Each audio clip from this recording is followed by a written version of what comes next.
Hello, everybody. Welcome to the Ishtar channel podcast.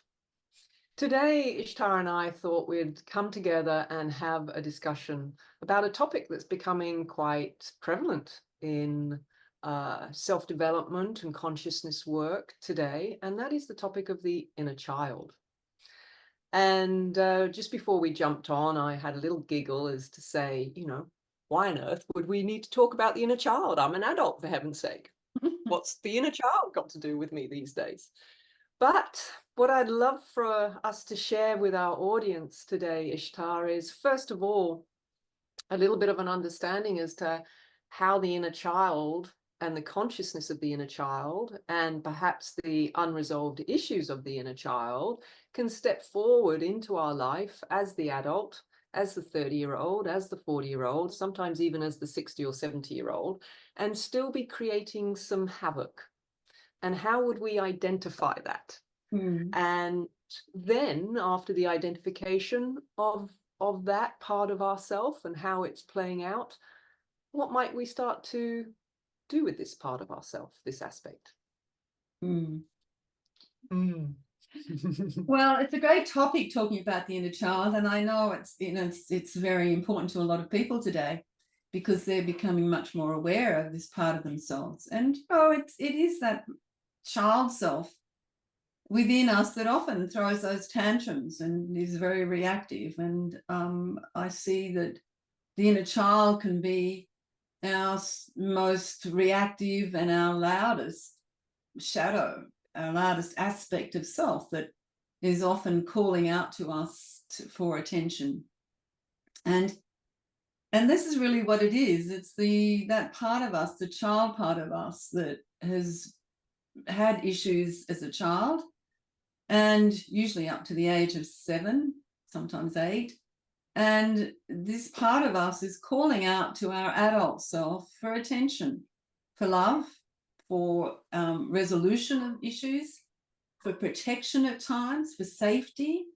At times it can be very anxious, and where in our adult self we're putting that very anxious child self in situations that it finds really anxious, it finds unsafe. And so it's going to act out. It's going to let us know that, hey, I'm very anxious in this situation. I don't feel safe in this situation. Because our adult self is not listening or taking into account this part of themselves. They push themselves. And it is a little bit part of our contemporary society, that pushing ourselves beyond our barriers, pushing ourselves beyond our comfort zone can be extremely good for us. We often do that. But the thing is, it's not very good for your child self that actually has not had resolution of issues of safety or issues of trauma that it's experienced, and nothing's ever been done about it. So it's certainly going to speak to you quite loudly when those things come up.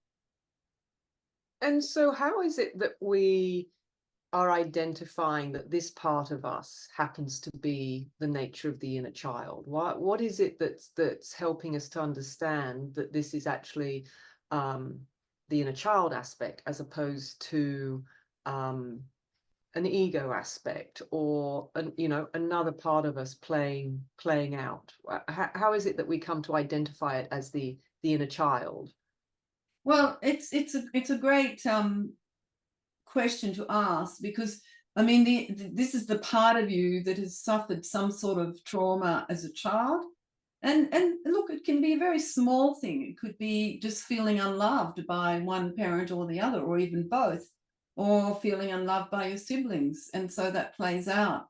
But it will always go back to some sort of story in your childhood.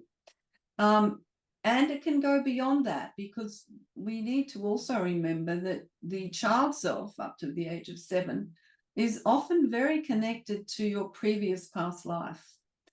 And for those who believe in reincarnation, but we know this from lots of different studies, that children up to the age of 5 to 7 often remember their previous past life, particularly their last lifetime.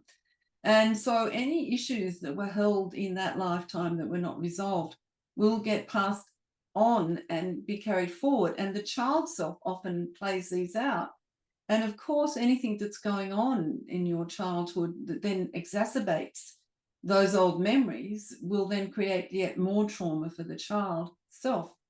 So what we're really saying is that for many of us, that child self was not perhaps parented in the way that would have supported it to resolve those issues. And as we grow up, those issues were never resolved within us. So we grow up, we come into our adult self, and that part of us is still there, and we're ignoring that part of ourselves. We've sort of blocked it away somewhere and said, there, go and hide somewhere. We don't really want to look at you. We don't want to see you. Please be quiet and let us get on with our lives. But of course, that doesn't always happen. That part of you will jump out at times and, for whatever reason, create a great deal of anxiety or a great deal of fear or a great deal of emotional overwhelm, because of those old traumas that were never resolved in your child self. And the thing is that the child self is calling to the adult self, which is you. No longer your parents. You are now the parent of yourself. You are responsible for you. And that child part of you is calling to you and trying to say to you, hey, some help would be great here, please. Can you parent me as I need to be parented? So it is learning to be the parent of yourself in a way. And the other thing is to bring that child self into the adult self, to merge the two together so they're no longer separate. There's no longer the adult self that has left the child self behind, which is invariably the case, as we grow, we just ignore it. So for our listeners, can you explain a little bit about, because when you share with your teachers about the archetype of the inner child, you also explain for our understanding how that consciousness becomes trapped in a timeline, trapped in its own story and trapped in a timeline. And I think that helping people to understand the context and what that means helps them to understand how it is that as a grown adult that knows better, yet reverts back to a reaction or reverts back to a behavior that isn't adult, it's childlike. And the relationship between that and this sort of timeline that our present self isn't understanding, where the other part of self is held. Yes. And that's a great, really explaining it yourself, Joe. What you're saying there is explaining really about that inner child self, is that it does get trapped in a timeline. It gets trapped in whatever was happening that wasn't resolved as a child, when you were there. For example, any sort of abuse, emotional or physical abuse, that the child finds a way to deal with it, whether it hides it, whether it becomes very secretive, whether it just blanks it out, those sort of things. And so those sort of behaviors we can then carry forward. We can then be the child self again when anything abusive happens our way, or we can get very reactive to those things.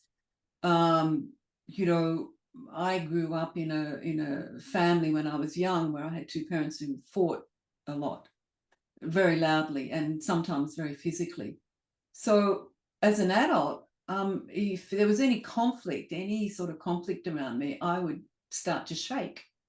And I didn't really understand what that was about, but it was because my child would get so upset about that conflict that I really didn't want to be around conflict. I would physically respond to it with that. And it's the same thing with, physical or emotional abuse. Often the child it's never heard in that. So the child becomes very secretive. And so that sort of will play out again because the child is caught in that timeline and has been taught basically to be quiet about whatever it was. You don't share it, you don't talk about it. So then in the adult self, this plays out again where you're very secretive about things that and not serving you, perhaps limiting you, what you're suffering, perhaps in your adult life, you're extremely secretive about because you're not talking about, you're not sharing it because there's shame or judgment or whatever it might be that the child felt. So you're playing out the child self again. And you may not understand why you're doing that, but it's the child doing what it was taught. It was taught to be secretive. It wasn't held, it wasn't loved, it wasn't accepted for what was happening for it. So it gets caught in that timeline. And it doesn't know anything different. And it needs to be parented and to be helped to resolve whatever it was, and not just to be trapped in it, you know. So I think it's important also to say that everyone has a reactive inner child.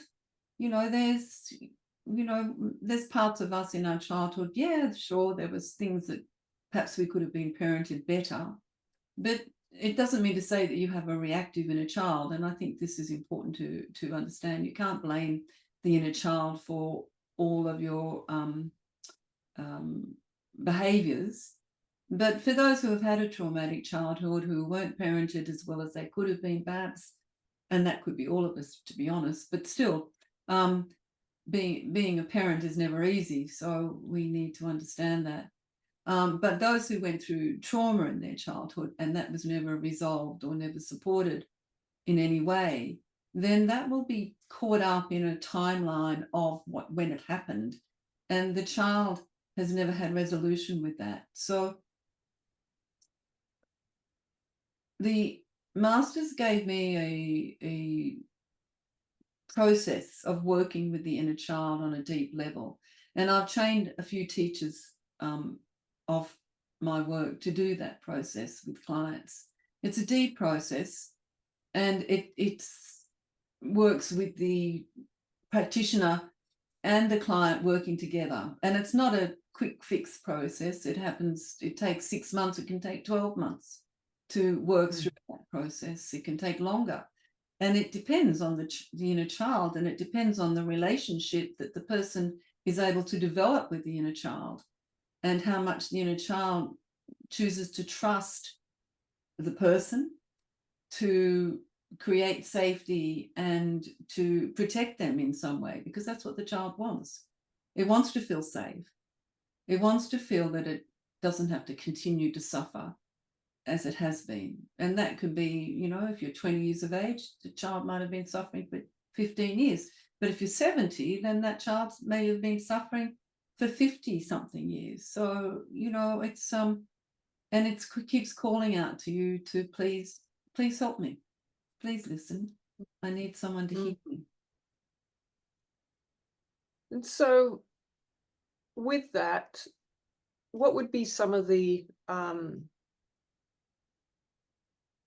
I say obvious, but this is, I guess, what I'm trying to get to. Maybe they're not so obvious to the average person. So what particular behaviors would you have somebody become aware of or curious about, that helps them to become aware that that is likely to be a wounded inner child, you know, reaching out? Yeah. Well, codependency is often a big one in relationships. That's a you know, being so codependent on your partner. You know, looking for your partner to love you where you can't love yourself, looking for your partner to keep you safe, protect you, things like that. Those sort of things would be obvious there with that sort of inner child. There's not been resolution for the child in terms of that.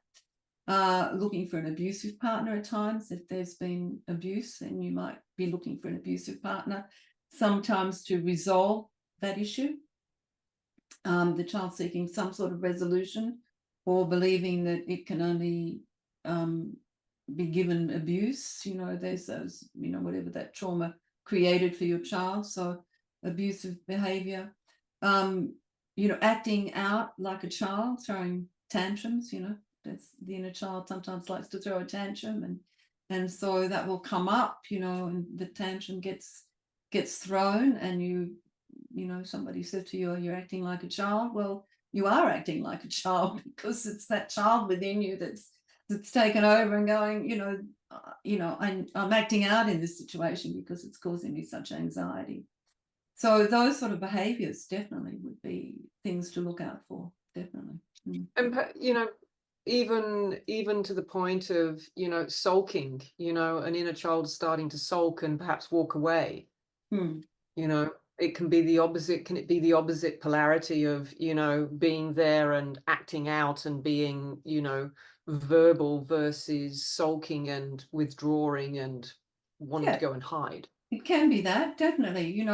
Withdrawing from conflict is something that is actually a good thing if you're doing that as an adult and you're withdrawing from conflict because you can see that there is no immediate resolution to that conflict and it's becoming abusive, then certainly withdraw. But if you're just withdrawing because you don't want to be involved in a situation that you're feeling extremely uncomfortable in, because it's brought up a lot of emotions, then and you're going to go and sulk and won't discuss that, then yes, that's probably the inner child going and sulking, and withdrawing into itself in some way as well. So it's there's two different ways to withdraw.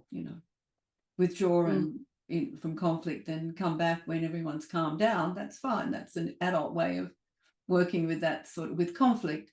But if it's withdrawing and going hiding and sulking, then that's a child way of responding. Yeah. And the other thing is intimate, connections. Often that lack of being able to be deeply intimate with others and sharing deeply with others, not trusting, that's also a mm, child behavior. And you know not being able to develop an adult relationship with someone, and mm, having an adult relationship instead of a child relationship where you're depending on the other person for your affirmations or your confirmation of who you are. That's a child relationship. Where you're wanting the other person to keep telling you what to do all the time, how you should be all the time, and listening to that. That's another child response.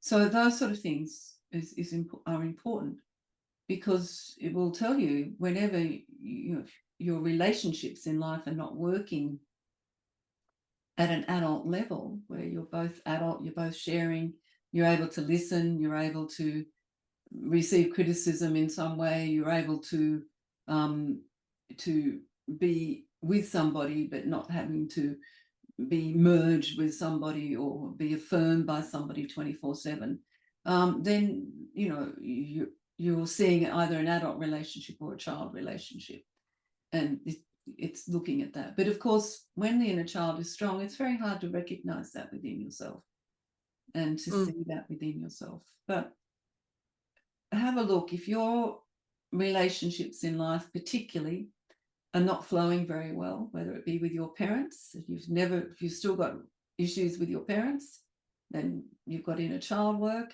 If you've still got issues with your partner that aren't resolved, you've got issues with your children, not with them with you, but you with them, then maybe you've got some inner child issues that have not been resolved, and those sort of things. Issues with people in power, those issues too, acting out with mm, people that hold power. That can be an inner child issue as well. So they can show up in the workplace and the dynamics Oh, definitely. within Yeah. the Yeah. workplace. Yeah. A Yeah. lot of inner child interaction in the workplace. Definitely. Mm. I remember when I left my first very long relationship of 12 years, um, which was, a beautiful, amicable moving on that we both agreed on. But I also remember, as you do, initially things, feel good, and then all of a sudden you're met with a reflection of, what you've just let go of and walked away Mm. from. And I remember, a challenging time of that readjustment. And I remember sitting in meditation and asking, what is it that I need to understand about myself that's keeping me feeling stuck and limited? And I'll never forget, it was such a one of those huge aha pivotal moments for me. I remember a little voice said, just write down these 4 words. and I wrote down appreciation, approval, acceptance, and acknowledgement.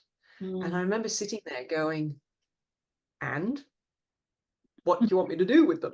Yeah. And this voice literally just shared with me, have a look in your life where it is that you're seeking approval, Yeah. appreciation, acknowledgement, and acceptance. Look at where your choices are driven by this agenda to, seek these affirmations. And as I did that, wow, it was like this dismantling of Mm. this structure, this behavior that I had been, you know, living my life by. And little did I know back then when it was occurring that that was my inner child, Yes. reaching out and going, it's time for us to really address these things. Mm. Mm. Um, and from that, what I did was I started to really observe in my life where it was that I seeked approval from Mm. who, in what situations, Yeah. when, how did that make me feel? How did I feel if I didn't get it? And I did that with those four different, um, I call them the four A's, but Yeah. those They four are. different things that I was seeking. And that taught me a lot about myself. It um, helped me to grow up, Mm. for a better, Yeah. word, and so if that along with the wisdom that Ishtar has shared with you, and given you some understanding and context about the inner child, and if exploring how those four words play out in your life and where you outsource, for you to meet that energy, then that could also be another way of exploring your inner child. And Ishtar mentioned that, we do have a process, a very deep process, and you can reach out to Ishtar to, find out which of our teachers within our faculty have been taught this process. Because if you're wanting to explore more deeply how to work with your inner child and be guided on that journey, then I feel that, having gone through it myself, I was lucky enough to go through it with you many, many years ago. Yes. Um, and it was a deeply profound experience of healing that I went through, especially with the dynamics between my parents. So please reach out if that's something you'd like to learn more about, and Ishtar will be able to share that with you. So thank you so much, everybody, for listening. Ishtar, is there anything that you'd like to leave people with on No, this? I feel that, really understanding your inner child is so important without judgment. It's about honoring that inner child, that there's been a journey. And also your parents, so many of us have these issues with our parents, and we blame them for so much, and we blame them for so many of our choices. I know I did for a long time. But parenting, there is no, right and wrong with parenting. Parenting is simply what each of us can do to the best of our ability. And we all come in with our karma. So please understand that your parents are there to teach you whatever it is that you need to learn within yourself. And either you're open to that or you're closed to it. And the more you understand that there is something here to learn and to help you grow and become more of yourself instead of living as less of yourself, I think that's the important thing, to really remember that, to let go of the blame of our parents. And often the only way we do that is bringing our inner child out of that old trauma, that old place of feeling unsafe, and bringing that child into emergence with your adult self, instead of leaving the child where it was, bring it closer to you. And I think that's so important, and become the parent of self. And that's the greatest gift you can give yourself. Yeah. So very true. So very true. Thank you. Thank you for always the words of wisdom, and a beautiful opportunity for people to learn and grow from their inner child, Yeah. and to grow with the inner child. As you've always said, our inner child can become our greatest avatar if Yes. we allow the mergence again. Yeah, we've seen that because time and time again. Yeah, when people do that work, that the inner child does become the avatar of wisdom. So yeah, mm, thank you. beautiful. Thanks, Joe. Thank Thank you. you, everybody. Thank you Thank so much. you.